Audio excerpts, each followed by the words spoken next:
Hello ನಮಸ್ಕಾರ. ಈ ಸಂಜೆ ನ್ಯೂಸ್ನ ವಿಶೇಷ ಸಂದರ್ಶನಕ್ಕೆ ಸ್ವಾಗತ. ನಾನು ಪಲ್ಲವಿ ಎನ್ ರಾಜ್.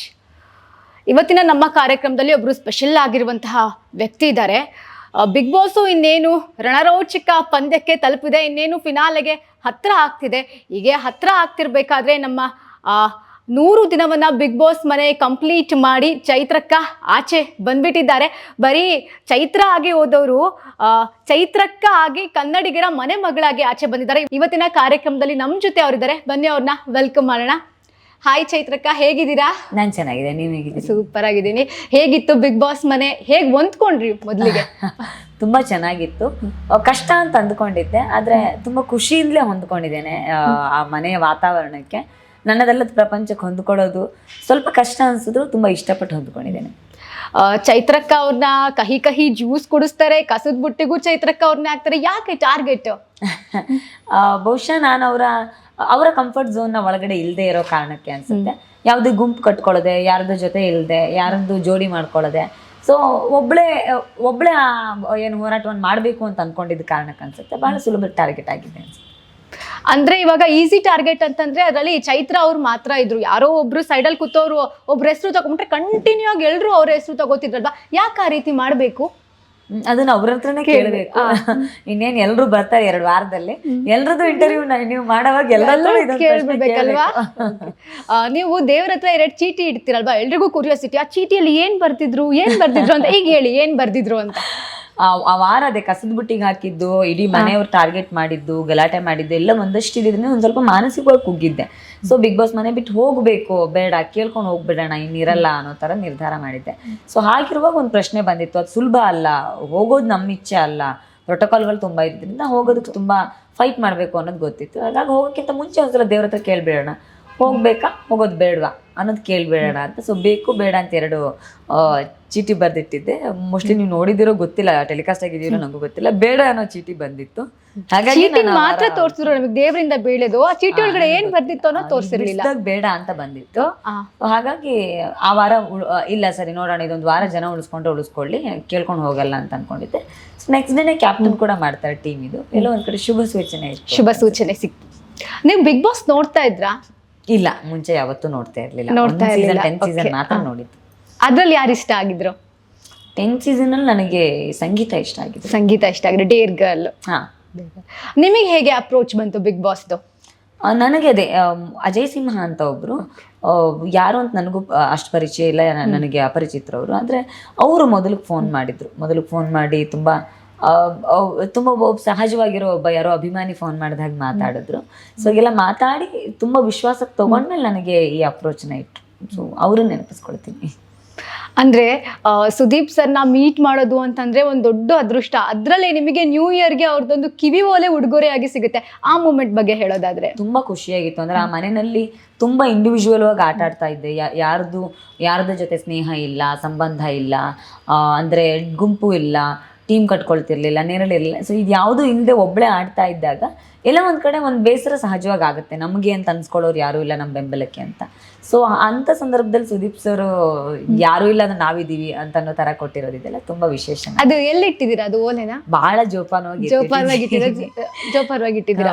ನಿಮ್ಗೂ ನಿಮ್ ಶಿಷ್ಯ ಇಬ್ರಿಗೂ ಒಟ್ಟಿಗೆ ಸಿಕ್ಬಿಡುತ್ತೆ ಅಲ್ವಾ?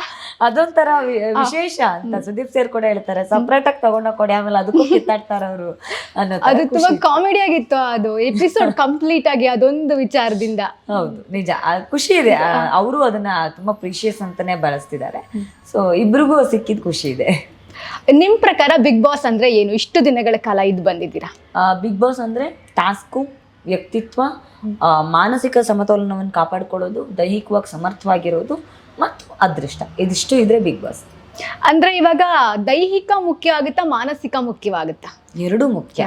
ಟಾಸ್ಕ್ ಆಡಬೇಕು ಅಂದ್ರೆ ದೈಹಿಕವಾಗಿ ಬಲವಾಗಿರ್ಬೇಕು, ಎಲ್ಲಕ್ಕಿಂತ ಹೆಚ್ಚಾಗಿ ಮಾನಸಿಕವಾಗಿ ತುಂಬಾ ಗಟ್ಟಿಯಾಗಿರ್ಬೇಕು. ನೀವು ಮಾನಸಿಕವಾಗಿ ಗಟ್ಟಿ ಇದ್ರಿ? ಹಾ, ಖಂಡಿತ. ದಿನ ಇದ್ದಿದ್ದು ಅಂದ್ರೆ ನಾವು ನೋಡೋರಿಗೆ ಹೆಂಗ್ ಅನ್ಸೋದು ಅಂದ್ರೆ ಬರೀ ಚೈತ್ರ ಅವ್ರಿಗೆ ಯಾಕೆ ಟಾರ್ಗೆಟ್ ಮಾಡ್ತಿದ್ದಾರೆ ಅಷ್ಟು ಜನ ಒಂದಾಗಿ, ಲೈಕ್ ಈ ರೀತಿ ಅನ್ಸೋದಾದ್ರೆ ಎಷ್ಟೋ ಜನ ಟ್ರೋಲ್ಗಳೆಲ್ಲ ಆಗೋಗ್ಬಿಡುತ್ತೆ. ಯಾಕೆ ಅವ್ರನ್ನ ಟಾರ್ಗೆಟ್ ಮಾಡ್ತೀರಾ ಅಂದ್ರೆ ಈಗ ಗೇಮ್ ಅಂತ ಬಂದಾಗ್ಲೂ ಅಷ್ಟೇ ಅದಕ್ಕೂ ಸೇರಿಸ್ಕೊಳ್ತಾ ಇರಲಿಲ್ಲ, ಕ್ಯಾಪ್ಟನ್ಸಿಯಿಂದ ಆಚೆ ಇಡ್ತಿರು. ಸೊ ಯಾಕೆ ಚೈತ್ರ ಅವರ ಈಸಿ ಟಾರ್ಗೆಟ್ ಆಗೋಗ್ಬಿಟ್ರಾ ಅಂತ ಅಂದ್ರೆ ಪ್ರತಿ ವಾರ ನಾಮಿನೇಟ್ ಕೂಡ ಮಾಡ್ಕೊಂಡ್ ಬರ್ತಾ ಇದ್ರು. ಹೌದು, ಅಂದ್ರೆ ಒಂದು ನನ್ನದಲ್ಲದ ಪ್ರಪಂಚ, ಅವ್ರದ್ದಲ್ಲದ ಪ್ರಪಂಚದಿಂದ ಬಂದಿರೋಳು ನಾನು. ಸೊ ಅದು ಎಲ್ಲೋ ಒಂದು ಕಡೆ ಒಗ್ಗಿಕೊಳ್ಳೋದಕ್ಕೆ ಅವ್ರಿಗೆ ಇಷ್ಟ ಆಗ್ತಿರ್ಲಿಲ್ವೋ ಏನೋ. ಮತ್ತು ನಾನು ಅದೇ ಯಾವುದೇ ಗ್ಯಾಂಗ್ ಕಟ್ಕೊಳ್ತಿರ್ಲಿಲ್ಲ, ಯಾವ ಗುಂಪಲ್ಲಿ ಇರಲಿಲ್ಲ, ಯಾರ ಜೊತೆಗೆ ಇರಲಿಲ್ಲ. ಹಾಗಾಗಿ ಒಬ್ಬರೇ ಇದ್ದಾಗ, ಅದೇ ಸಾಮಾನ್ಯವಾಗಿ ಅಂತಾರಲ್ಲ, ಒಬ್ಬರೇ ಇದ್ದಾಗ ಬಹಳ ಸುಲಭವಾಗಿ ಹೊಡಿಬೋದು ಅನ್ನೋ ಥರದ್ದು ಯೋಚನೆ ಇದ್ದಿರ್ಬೋದು. ನೇರ ದಿಟ್ಟ ನಿರಂತರ. ಹೌದು, ಆ ಥರ ಇದ್ದ ಕಾರಣಕ್ಕೆ ಅದೇ ನೇರವಾಗಿರೋರು ನಿಷ್ಠುರವಾದಿಗಳಾಗಿರ್ತಾರಲ್ಲ, ಅದು ಒಂದು ಕಾರಣ ಆಗಿರ್ಬೋದು ಅನ್ಸುತ್ತೆ. ಸ್ಟಾರ್ಟಿಂಗ್ ನೀವು ಹೋಗ್ಬೇಕಾದ್ರೆ ನರ್ಕಕ್ಕೆ ಹೋದ್ರಿ, ಆ ನರ್ಕದ ವಾತಾವರಣ ಹೇಗಿತ್ತು? ಬಹಳ ಅದ್ಭುತವಾಗಿರೋ ಅನುಭವ ಅದು. ನಾನು ಇವತ್ತಿಗೂ ಸ್ವರ್ಗಕ್ಕಿಂತ ಜಾಸ್ತಿ ತುಂಬ ನರ್ಕವನ್ನು ಇಷ್ಟಪಡ್ತೀನಿ. ಯಾಕಂದರೆ ನರ್ಕ ತುಂಬ ಪಾಠ ಕಲಿಸಿದೆ. ನರ್ಕ ಹಸಿವು ಮತ್ತು ಸಂಕಷ್ಟ, ಒಂದಷ್ಟು ಸವಾಲನ್ನು ಎದುರಿಸೋಕೆ ಶಕ್ತಿ ಕೊಡುತ್ತೆ ಅನ್ನೋ ಪಾಠ ಕಲ್ತಿದೆ, ಒಗ್ಗಟ್ಟಲ್ಲಿ ಇಡುತ್ತೆ ಅನ್ನೋ ಪಾಠ ಕಲ್ತಿದೆ. ಅದು ಇಡೀ ಬದುಕಿಗೆ ಕಲಿಬೋದಾದ ಪಾಠ. ನೀವು ಹೋಗ್ಬೇಕಾದ್ರೆ ಬಿಗ್ ಬಾಸ್ಗೆ ಎಷ್ಟು ದಿನ ಇರ್ತೀನಿ ಅಂತ ಅನ್ಕೊಂಡು ಹೋಗಿದ್ರಿ? ನಾನೇನು ಒಂದು ವಾರ ಉಳ್ಕೋಬೇಕು, ಒಂದು 2 ವಾರ ಇರ್ಬೋದು, ಹಬ್ಬಬ್ಬಾದ್ರೂ ಒಂದು 4 ವಾರ ಇರ್ಬೋದು ಅಂದ್ಕೊಂಡಿದ್ದೆ ಅಷ್ಟೇ. ಯಾಕೆ ಅಂದರೆ ನಂದು ಅಲ್ಲದೆ ಇರೋ ಪ್ರಪಂಚ, ಅದು ಆಟ ಹೇಗೆ ನಡೆಯುತ್ತೆ ಅಂತ ಗೊತ್ತಿಲ್ಲ, ರಿಯಾಲಿಟಿ ಶೋಗಳು ಹೇಗೆ ವರ್ಕ್ ಆಗುತ್ತೆ ಅನ್ನೋದು ಗೊತ್ತಿಲ್ಲ, ಮತ್ತು ಅಲ್ಲಿ ಯಾರೂ ಪರಿಚಯ ಇಲ್ಲ, ಅದ್ರ ಬಗ್ಗೆ ನಾನು ಯಾರ ಹತ್ರನೂ ತಿಳ್ಕೊಂಡೂ ಇರಲಿಲ್ಲ. ಸೊ ಈಗೆಲ್ಲ ಇರೋವಾಗ ನಾನು ಅಡ್ಜಸ್ಟ್ ಆಗ್ತೀನೋ ಇಲ್ಲೋ ಅನ್ನೋದೊಂದು ಭಯ ಇತ್ತು. ಹಾಗಾಗಿ ಈಗ ಒಬ್ರಿಗೊಬ್ರು ಗೊತ್ತಿರಲ್ಲ ಅಲ್ವಾ, ಸೊ ಜಗಳ ಹೇಗ್ ಸ್ಟಾರ್ಟ್ ಆಗುತ್ತೆ? ಗೊತ್ತಿಲ್ದಲ್ಲ ಇರೋರ್ ಜೊತೆಗೆ ಎಲ್ಲ ಒಟ್ಟಿಗೆ ಸೇರ್ಕೋತಾರೆ ಅಂದ್ರೆ ಜಗಳ ಹೇಗ್ ಸ್ಟಾರ್ಟ್ ಆಗುತ್ತೆ? ಬೇಗ ಜೆಲ್ ಆಗ್ತಾರೆ ಎಲ್ಲರೂ ಕೂಡ, ಎಲ್ಲರೂ ಆದಷ್ಟು ಬೇಗ ಮಿಂಗಲ್ ಆಗ್ತಾರೆ, ಒಬ್ರಿಗೊಬ್ರು ಸ್ನೇಹಿತರು ಮಾಡ್ಕೊಳ್ಳೇಬೇಕು, ಅಲ್ಲಿ ಬಿಟ್ಟು ಬೇರೆ ವಿಧಿನೇ ಇಲ್ಲ. ದಿನ ಬೆಳಗ್ಗೆ ಎದ್ರೆ ನೀವು ಅವ್ರದ್ದೇ ಮುಖ ನೋಡಬೇಕು ಅಂತ ಅನ್ನುವಾಗ, ಅವ್ರ ಜೊತೆನೇ ಮಾತಾಡಬೇಕು, ಅವ್ರ ಜೊತೆನೇ ಟಾಸ್ಕ್ ಆಡಬೇಕು ಅನ್ನುವಾಗ ಸಹಜವಾಗಿ ಬೇಗ ಸ್ನೇಹ ಬೆಳೆಯುತ್ತೆ. ಅದಾದ ನಂತರ ಒಂದಷ್ಟು ಭಿನ್ನಾಭಿಪ್ರಾಯಗಳು ಬಂದೇ ಬರುತ್ತೆ. ಕೆಲವರು ವರ್ತನೆಗಳು ಕೆಲವರಿಗೆ ಕಿರಿಕಿರಿ ಅನ್ನಿಸಿದಾಗ ಜಗಳ ಸಹಜವಾಗಿ ಆಗುತ್ತೆ. ನಿಮ್ಮ ಮತ್ತೆ ಐಶ್ವರ್ಯ ಅವರ ಬಾಂಡಿಂಗ್ ಬಗ್ಗೆ ಹೇಳೋದಾದ್ರೆ? ಐಶ್ವರ್ಯ ನಾನು ತುಂಬಾ ಜಾಸ್ತಿ ಕಿತ್ತಾಡಿರೋದು ನಾವಿಬ್ರು, ತುಂಬಾ ಕ್ಲೋಸ್ ಕೂಡ ಆಗಿದ್ವಿ, ಬರುವಾಗ್ಲೂ ತುಂಬಾ ಕ್ಲೋಸ್ ಆಗಿದ್ವಿ. ಒಂದು ಉಡುಗೊರೆ ಕೊಡ್ತೀರಾ ನೀವು ಅವರಿಗೆ? ಹೌದು, ಅಂದ್ರೆ ಅವಳು ತಾಯಿ ಇಲ್ಲ ಅನ್ನೋ ಒಂದು ಸಂಗತಿ ಇದೆಯಲ್ಲ, ನನಗ್ ಬಹಳ ಅಮ್ಮ ತುಂಬಾ, ಎಲ್ರಿಗೂ ಅಮ್ಮ ತುಂಬಾ ಮುಖ್ಯ. ನಾನು ಸ್ವಲ್ಪ ಜಾಸ್ತಿ ಅಮ್ಮನ ವಿಚಾರದಲ್ಲಿ ಎಮೋಷ್ನಲ್. ಹಾಗಾಗಿ ಅರೆ ಅಮ್ಮ ಇಲ್ಲದೆ ಇದ್ರೆ ಹೇಗಿರ್ಬಹುದು ಅನ್ನೋದು ಕಲ್ಪನೆನೂ ಮಾಡ್ಕೊಳಕ್ ಸಾಧ್ಯ ಇಲ್ಲ ನನಗೆ. ಸೊ ಹಾಗಿರುವಾಗ ಆ ಹುಡುಗಿಗೆ ಆ ಖಾಲಿತನ ಇದೆಯಲ್ಲ, ಎಲ್ಲೋ ನನ್ನನ್ನು ಕಾಡ್ತಿತ್ತು, ಹಾಗಾಗಿ ಗಿಫ್ಟ್ ಕೊಟ್ಟೆ. ಈಗ ಚೈತ್ರ ಅವರು ಅಂತ ಬಂದ್ರೆ ಜಾಸ್ತಿ ನೋಡಲ್ಲ ನಾವು ಅವ್ರನ್ನ, ಚೂಡಿದಾರು ಸ್ಯಾರಿ ಎರಡರಲ್ಲೇ ನೋಡೋದು. ಬಿಗ್ ಬಾಸ್ ಮನೆಯಲ್ಲಿ ಅವ್ರು ಯಾರು ಹೇಳ್ತಿರ್ಲಿಲ್ವಾ ಜೀನ್ಸ್ ಹಾಕೊಳ್ಳಿ ನೋಡೋಣ ಹೇಗ್ ಕಾಣ್ತೀರಾ ಅಂತ?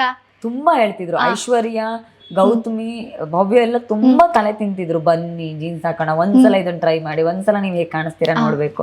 ನಾನು ತುಂಬಾ ಪ್ರೆಷರ್ ಹಾಕಿದ್ದಿದೆ.